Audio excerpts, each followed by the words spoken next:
Hello दोस्तों, नमस्ते, प्रणाम। मैं आप लोगों की खुशबू यादव अवधि गीत के चैनल पे आप लोगों का स्वागत है। आप लोगों के बीच में मैं नाच गीत सुनाने जा रही हूँ। कैसा लगेगा कमेंट में ज़रूर बताइएगा। ये दीदी आई हैं, हम दीदी एक साथ आज गाना गाने जा रहे हैं।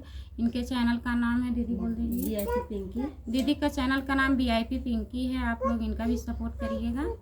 आज हम लोग दोनों लोग साथ में गाना गाने जा रहे हैं।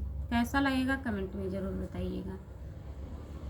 रस में डूबल मोर कंगनवा, रस में डूबल मोर कंगनवा, कागना पहिरी हम सुतलियो सरवा, ससुरुनी रखै मोर कंगनवा, ससुरुनी रखै मोर कंगनवा। आइसन ससुरु के जेल खटवा जाऊ घर मोर सजनवा, जाऊ घर हो त्यो मोर सजनवा। रस में डूबल मोर कंगनवा, रस में डूबल मोर कंगनवा, कागना पहिरी हम सुतलियो सरवा, ससुरु जेठौनी रखै मोर कंगनवा, जेठौनी रखै मोर कंगनवा। आइसन जेठाऊ के गोली चलवा त्यो जाऊ घर हो त्यो मोर सजनवा, जाऊ घर हो त्यो मोर सजनवा।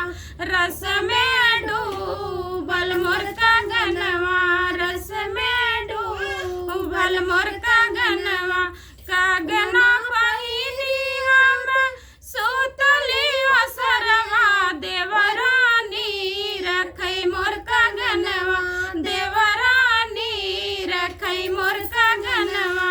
आइसन देवरू के फांसी लगवा त्यो जाऊ घर हो त्यो मोर सजनवा, जाऊ घर हो त्यो मोर सजनवा।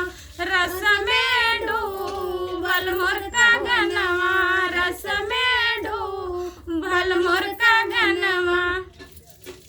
कैसा लगा दोस्तों कमेंट में बताइएगा।